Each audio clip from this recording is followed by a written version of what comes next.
যারা আমরা কীর্তন করে বেড়াই আমাদেরই সদাচার নেই। দক্ষিণ চব্বিশ পরগনার মাটিতে এই ধরনের কীর্তনের আলোচনা খুব কম হয় না বললেই এক প্রকার চলে। তো আপনাদেরকে মনে রাখতে হবে, আজকে আপনারা যারা বসেছেন সকাল থেকে কীর্তন শুনছেন, বিগত বৎসরগুলিতে শুনে আসছেন, আগামী দিনগুলিতেও শুনবেন, আপনারা কিন্তু কোনো রকম কোনো ভক্ত জীবনী বা কোনো ভক্ত জীবনী চরিত্র কথা শুনবার জন্য এখানে এসে বসেন, যে ঘুগনিও খাবেন, চপও খাবেন, আবার কীর্তনও শুনবেন। আপনারা অষ্টকালীন কীর্তন শুনতে বসেছেন, ভগবান শ্রী গোবিন্দের নিত্য লীলা রস আস্বাদন করতে বসেছেন। তো নিত্য লীলা শুনতে গেলে মনটাকেও তার চরণতলে একটু দিতে হয়। যেখানে কীর্তন হয় সেখানে দেখবেন যিনি কীর্তন গাইছেন তিনি বলেন, যেখানে হয় হরিনাম সংকীর্তন সেটাই শ্রীধাম বৃন্দাবন, তাই না? এটা বলি। এখন আপনারা কি ভাবলেন আমি সবসময় কি কীর্তন গাওয়ার জন্যই যাব? আমি শুনতে যেতে পারি না? আমি যাই, তবে একটু অন্ধকারে দাঁড়াই, আর কি ফাঁকের দিকে দাঁড়াই। এতে কি হয়, যে গায় তার সুবিধে হয়, কারণ সে প্রাণ খুলে গাইতে পারে। আর সে আমার মুখটা দেখলে একটু আবার বলি, আবার কি বলতে কি বলবে, কি দরকার, তার থেকে একটু ফাঁকে বসাই ভালো। তা আমি দেখলাম আমার গ্রামে বড় বড় কীর্তনীয়ারা যায় দোলের সময় কীর্তন করতে। তো যখনই ওই কীর্তন শুরু হয় বলে যেখানে হয় হরিনাম সংকীর্তন সেটাই শ্রীধাম বৃন্দাবন। এইটা বলা মাত্র মানুষে হরিধ্বনি দেয়, হাত তোলে। এবার দেখলাম আমার পাশে যিনি বসে আছেন তিনিও হাত তুললেন, কিন্তু হাত তুলেই তারপর দেখা যাচ্ছে হাতটা নামিয়েই তিনি পাশে বসে পেঁয়াজি খাচ্ছেন। বৃন্দাবন পেঁয়াজি খাওয়ার জায়গা, যেখানে হয় নাম সংকীর্তন সেটাই শ্রীধাম বৃন্দাবন। বলেই তুমি পপকর্ন পকোড়া চপ ভাজা খাবে নাকি? বৃন্দাবন ঘুগনি কচুরি ডিমের মামলেট খাওয়ার জায়গা হলো? মুখে শুধু বৃন্দাবন বললে হবে না, বৃন্দাবনকে বৃন্দাবনের মতো করে সম্মানটা দিতে হবে। এই রুচি বোধের যদি পরিবর্তন না আসে না, যত মূল্যবান দামি কীর্তনীয়া আসুক না কেন, যত ভালো, আমি কীর্তনীয়া বলে বলছি না, শিল্পী বলেই বলছি, কারণ আমাদের তো আচরণ নেই। যত ভালোই কীর্তনের শিল্পী আসুক না কেন, মানুষের আত্মিক কল্যাণ কিন্তু হবে না। তা না হলে দেখুন, এত কীর্তন হচ্ছে, এত ভগবানের নাম প্রচার হচ্ছে, নতুন করে মানুষ কিন্তু ভক্তিপথে আসতে চাইছে না। কেন বলুন তো? একটা কারণের জন্য আসতে চায় না, যারা আমরা কীর্তন করে বেড়াই আমাদেরই সদাচার নেই, যার জন্য মানুষে আসতে চায় না। আমার কথাটা পরিষ্কার বুঝতে পারছেন তো? আমি যদি বাড়িতে গিয়ে মাছের ঝোল দিয়ে ভাত খেয়ে তারপর একটা তিলক করে কীর্তন করতে বেরিয়ে পড়ি, আর যা পারে হোক, আমার মুখের কথা শুনে লোকে হয়তো 3 ঘন্টা আনন্দ পেতে পারে, একটু হাততালি দিয়ে দিতে পারে, কিন্তু আমার ক্ষমতা হবে না কাউকে ভক্তিপথে টেনে আনার জন্য। কারণ জ্ঞান আলাদা, ভক্তি আলাদা। আপনি জ্ঞান অর্জন করতে পারেন কিন্তু ভক্তি অর্জন করতে পারবেন না। ভক্তি আপনাকে নিয়ে জন্মাতে হবে। চাইলে চোর হওয়া যায়, চাইলে সাধু হওয়া যায় না। তাহলে তো দেশের সব বাড়ির ছেলেরা সাধু হয়ে যেত। দেখবেন বর্তমান যারা আমরা বেকার ছেলে আছি, আমি তার মধ্যে নিজেকেও ফেলছি, কারণ আমি তো সরকারি চাকরি করি না, বেকার, তো আমি নিজেকেও ফেললাম তার মধ্যে। দেখবেন বর্তমান দিনে আমরা সবাই একটা চাকরি পাওয়ার জন্য ব্যস্ত, একটা কর্ম, কিছু একটা কাজ করতে হবে, এই জন্য ব্যস্ত। কিন্তু কেউ তো আমরা ব্যস্ত নই কি করে সাধু হব, কি করে বৈষ্ণব হব, কি করে ভক্ত হব, কি করে নিজেদের আধ্যাত্মিক উন্নতি হবে, এ চিন্তায় কিন্তু আমরা ব্যস্ত নই। কেন বলুন তো? আমাকে ব্যস্ত করবে যে, আমি সেরকম কাউকে সামনে দেখতেই তো পাই না। আমি 3 ঘন্টা গিয়ে বসি, এটা এরকম করলাম, রাধে রাধে জপা কর, যেন ঘরে আগুন লেগেছে, এদিকে একবার পা ছুড়ে, এদিকে একবার হাত ছুড়ে, একবারে বিরাট লম্প ঝম্প করে একবারে শেষ করে নেমে চলে গেলাম। কমিটিকে বললাম, দাও আমার যা আছে দিয়ে দাও, টাকাও দাও, খাওয়া দাও। আমি খেয়ে দিয়ে টাকা নিয়ে বাড়ি চলে গেলাম। কিন্তু এখন কথা হলো, ডাক্তার চেম্বার সাজিয়ে বসেছে, হয়তো কপাল গুণের রুগী হয়েও যাচ্ছে, কিন্তু রোগ যদি না সারে একটা সময়ের পরে কিন্তু চেম্বার ফাঁকা হয়ে যাবে, আর কেউ আসবে না। আমি ঠিক সেই কথাটাই আপনাদের বলতে চাইছি, আমাদের রুচিটা পরিবর্তন করা খুব প্রয়োজন। এই রুচির যদি পরিবর্তন না হয় না, তাহলে জীবনে অনেক বড় বড় বাধার সম্মুখীন হতে হবে আমাদের। এই রুচিটার পরিবর্তন করা সবার আগে দরকার। শোনো, ভগবানের সঙ্গে সখ্যত্ব স্থাপন করা, ভগবানের সঙ্গে ভালোবাসা স্থাপন করা এত চারটিখানি কথা নয়। তাহলে তো যে কেউ চাইলে ভগবানের সঙ্গে সখ্যত্ব অর্জন করে নিতে পারতো, যে কেউ চাইলে ভগবানকে ভালোবাসতে ফেলে পারত। সবাই চাইলেও পারবে না। ভগবানকে ভালোবাসতে গেলে, ভগবানকে নিজের মতো করে পেতে গেলে, ভগবানের সঙ্গে নিজেকে একাত্ম হতে গেলে না, সবার আগে তার অনুকম্পাটা প্রতিটা শিরায় শিরায়, মজ্জায় মজ্জায় দরকার। অনুকম্পা না হলে কৃপা আসে না।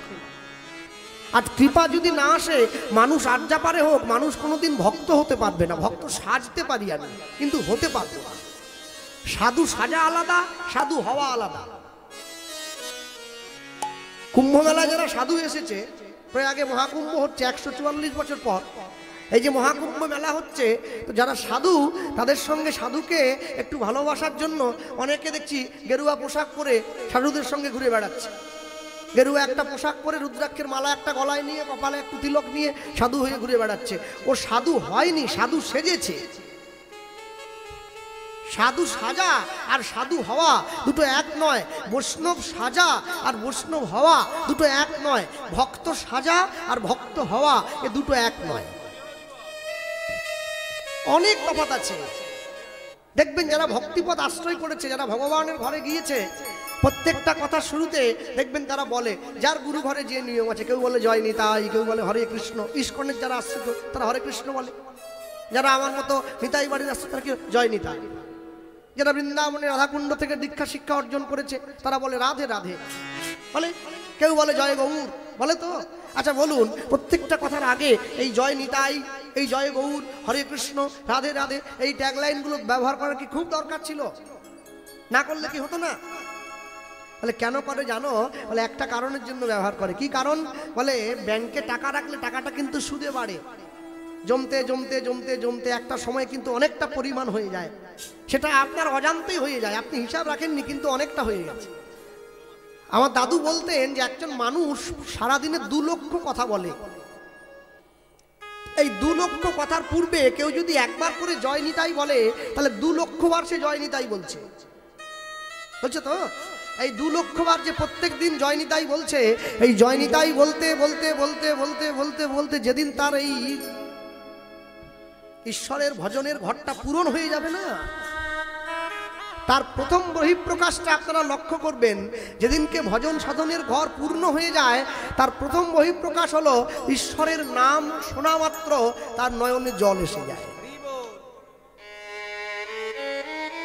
ঈশ্বরের নাম যার অন্তরে পরিপূর্ণ, ঈশ্বরের নাম শোনা মাত্র তার চোখে জল এসে যায়। সবার আসে না কিন্তু। অনেক বড় বড় জ্ঞানী ব্যক্তি আছে, অনেক বড় বড় পণ্ডিত আছেন, ভগবানের কথা দিন রাত ধরে বলে চলেছেন, শাস্ত্রীয় শ্লোক সিদ্ধান্ত মুখস্থ বলে যাচ্ছে, গড়গড় করে করে বলে চলে যাচ্ছে, কিন্তু সারাদিন তাকে আপনি ভগবানের কথা বলান, সারাদিনের মধ্যে এক ফোঁটাও তার চোখে জল আসে নাই। আপনাকে বুঝতে হবে, ও পাণ্ডিত্য অর্জন করেছে, কিন্তু ভক্তির ধারে প্রান্তে ও নাই, অনেক দূরে আছে, তাই না? কলের তলায় কলসি রেখে কলটা চাপ দিলে কলসিটা ভরে যায়। আচ্ছা, কলসিটা ভর্তি হওয়ার পরেও যদি কলটাকে চাপ দেওয়া হয়, তখন কলসির জলটা উতলে বাইরে বেরিয়ে আসে। হৃদয় কলসিটা বারবার ধরে ঈশ্বরের প্রেম সাধনে এটাকে দিতে দিতে দিতে দিতে যখন এই হৃদয় কলসিটা প্রেমে পরিপূর্ণ হয়ে যায়, নয়নের ধারা রূপে উপচে বাইরে চলে আসে। হ্যাঁ, এমনি এমনি আসবে না। কি করে আসবে? ভগবানকে ভালোবাসার এমন এমন নিদর্শন আমরা জগৎ মাঝে দেখতে পাই।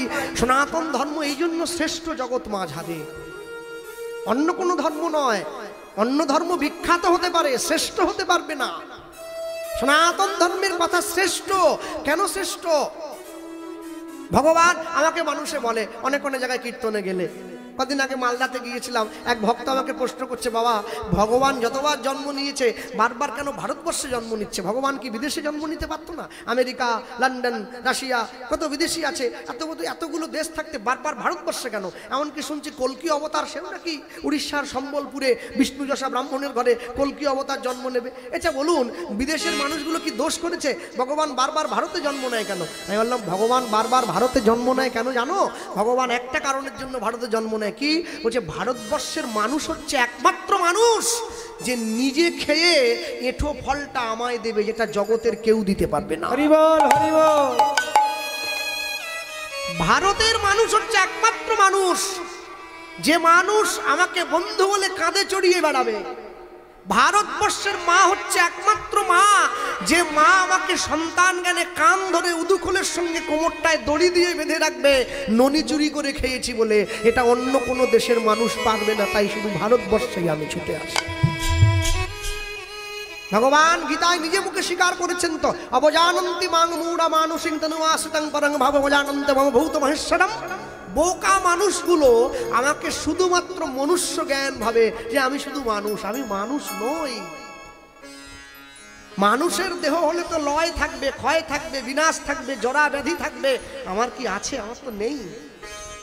সাধারণ মানুষের এইটুকু বোঝো না, কি করে বুঝবে?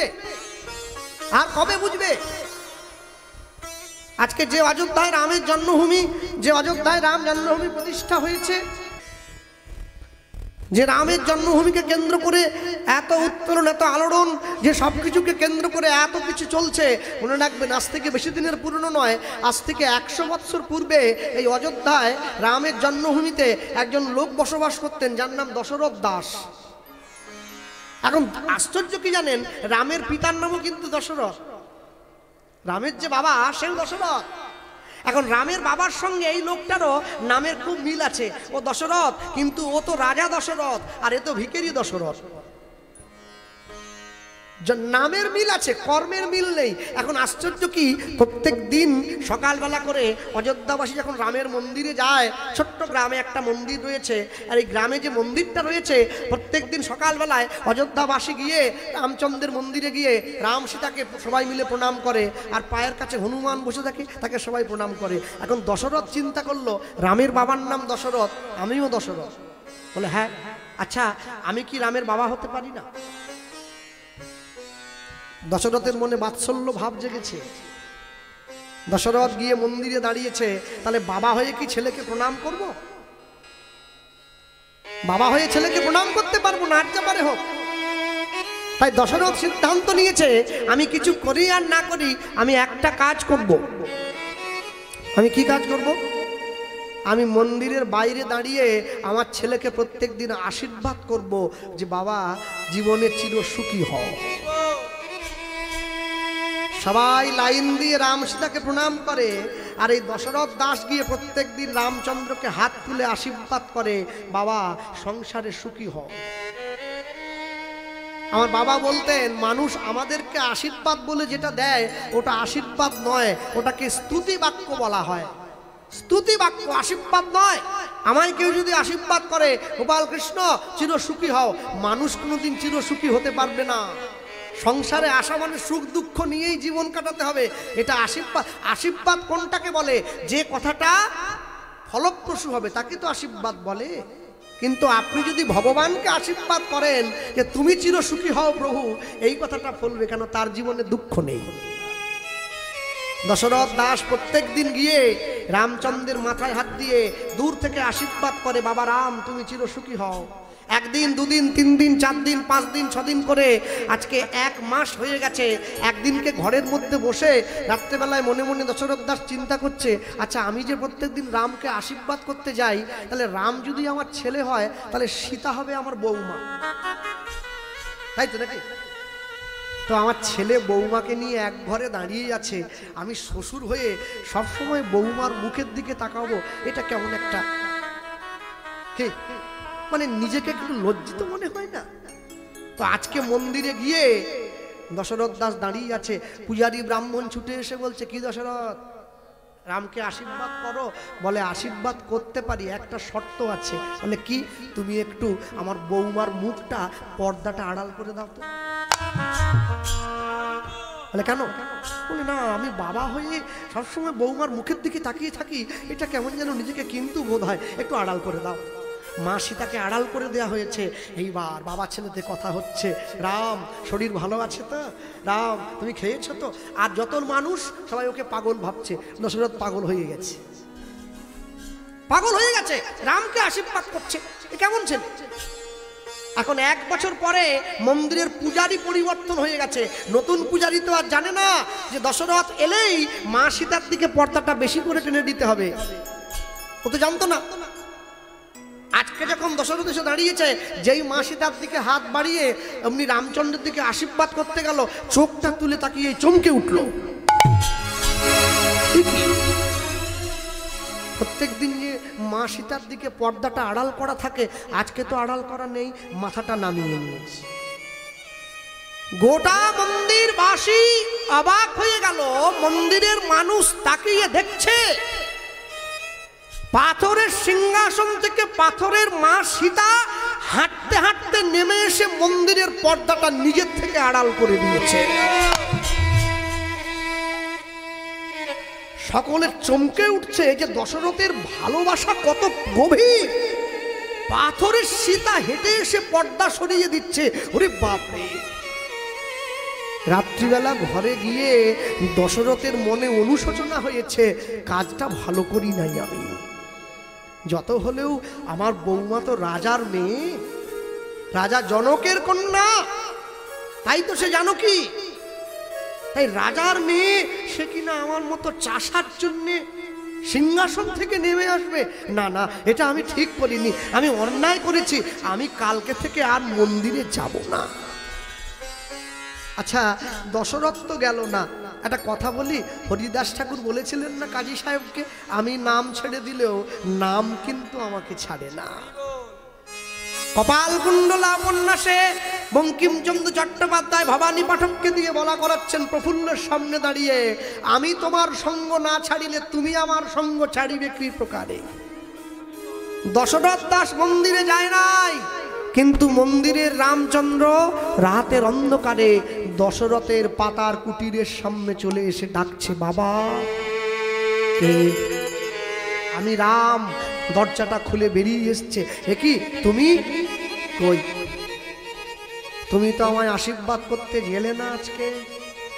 তুমি যদি না যাও বাবা, আমি কি আর থাকতে পারি? আমি তো তোমার কাছে এসেছি, মাথাটা নত করে দিয়েছে, আমায় একটু আশীর্বাদ করে দাও। দশরথ দাস বলছে, প্রভু জগতের মানুষকে তুমি সব কিছু দাও, আর তোমাকে আমি আশীর্বাদ দেব? বলে কেন নিতে এসছি জানো? তোমার কাছ থেকে নিয়ে আমি ঝুলিটা ভর্তি করে নেব, তারপরে সেই ঝুলির থেকে একটু করে বের করে সবাইকে দেব। যদি নিজের ভাণ্ডটা শূন্য থাকে, আমি অপরকে কি করে দেব? তাই নিজের ভাণ্ডটা পরিপূর্ণ করবার জন্য আমি তোমার কাছে ছুটে এসেছি, আমায় আশীর্বাদ করো। দশরথ দাস রামচন্দ্রকে প্রাণ ভরে আশীর্বাদ করছে, রাম জীবনে সুখী হও বাবা। আশীর্বাদ করে দিয়ে দশরথ ঘরে ফিরে গিয়েছে। গ্রামের ছেলেরা সবাই মিলে ঠিক করছে, রামের জন্মদিনে যদি একটা রামায়ণ নাটক করি আমরা, তাহলে কেমন হয়। এখন সব অভিনয়ের লোক পাওয়া গেছে, রামচন্দ্রের বাবার চরিত্র অভিনয় কে করবে সেই লোকটাকে খুঁজে পাওয়া যাচ্ছে না। বলে আচ্ছা, আমাদের দশরথকে বললে হয় না? শুনেছি ও নাকি রামের সঙ্গে কথা টথা বলে। বলে ওকে ডেকে নিয়ে এসো, ওর নামটাও তো দশরথ। হ্যাঁ, সত্যি সত্যি রাম যখন বনে যাচ্ছে, অযোধ্যার রাজা দশরথ মূর্ছা গিয়েছে, রামকে বনে পাঠাতে হবে শুনে একবারে আমার ছেলেকে রাজা করতে হবে, মা এসে বর চাইছে, আর আরেকবারে তোমার ছেলেকে 14 বছরের জন্য বনবাসে পাঠিয়ে দিতে হবে। রাজা দশরথ মূর্ছা গেলেন সত্যি সত্যি রামায়ণে। আর এই নাটক রামায়ণে যখন দশরথকে রামকে বিদায় দিতে হচ্ছে, দশরথ অজ্ঞান হয়ে মঞ্চ থেকে মাটিতে পড়ে গিয়েছেন আছাড় খেয়ে।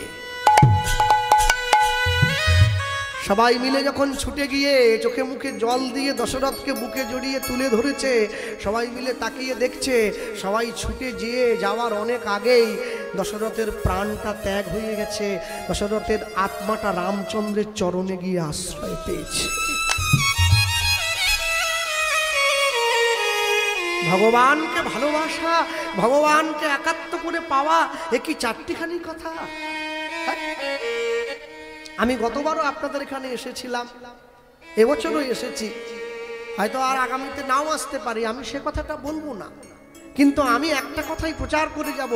এবছর এসে যে অষ্টকালীন লীলাব্রতের সংকল্প আপনারা নিয়েছেন, এই গ্রামের মানুষ এবং এই সমস্ত যুব সমাজ যারা অষ্টকালীন কীর্তন করাচ্ছেন আজকে, আপনারা দয়া করে এই অনুষ্ঠান সূচিটা পরিবর্তন করবেন না কোনোদিন। কেউ শুনুক আর না শুনুক, কেউ বুঝুক আর না বুঝুক, এইটা হওয়া চাই। কেন জানেন? এটা ভগবানের নিত্য লীলা। আমি যখন মাতৃগর্ভে ছিলাম না, ভগবান মাতৃগর্ভের মধ্যে এসেছে, যখন 7 মাস গর্ভ পরিপূরণ হয়েছে, কোথায় দাঁড়িয়েছিল? আমি যে জড়ো করেছিলাম, উপরের দিকে পা দিয়ে, নিচের দিকে মাথা দিয়ে, ঊর্ধ্বপদে হেডকুণ্ডে, এই জড়ো করে থাকা পায়ের উপরে ভগবান এসে দাঁড়িয়েছে বলে হিন্দু ধর্মের নিয়ম পায়ে হাত দিয়ে প্রণাম করা। মাতৃগর্ভের মধ্যে থেকে ভগবানের মধুর রূপ দর্শন করেছি। জন্মাবার পরে সেই রূপ, রস, গন্ধ, বর্ণের স্পর্শ আমি কতটুকু মানুষকে বিলোলাম, সেই শিক্ষাটাই জগজীবে প্রচার করে দেওয়ার নাম জগতের প্রথম লীলা রসোদ্গার। সকালবেলা শুরু হয়েছে, সংসারে এসে পড়েছি, ইন্দ্রিয়রূপী গরুগুলোকে সংসারে ছেড়ে দিয়েছি। আমার ইন্দ্রিয়গুলো সব কিছু চায়, ভালো খেতে চায়, ভালো ঘুমোতে চায়, ভালো পোশাক পরতে চায়, শুধু কৃষ্ণ নাম নিতে চায় না। বারবার ধরে ইন্দ্রিয়গুলোকে গুরু মন্ত্ররূপী বেদ দিয়ে শাসন করে করে গোবিন্দে উন্মুখ করাটাই হচ্ছে গমন গোষ্ঠ বা গোষ্ঠে গমন। গোষ্ঠে গমন করলাম কখন? যখন আমার জীবনের যৌবনকাল, মধ্যাহ্নকাল, আমার যৌবন সূর্য পূর্ব দিগন্তে উদিত হয়েছে, সূর্যের কিরণে পুরো জগৎটা আলো হয়ে গেছে, আমি আমার যৌবন বিকশিত করেছি, সংসারটা আলো করে দিয়েছি।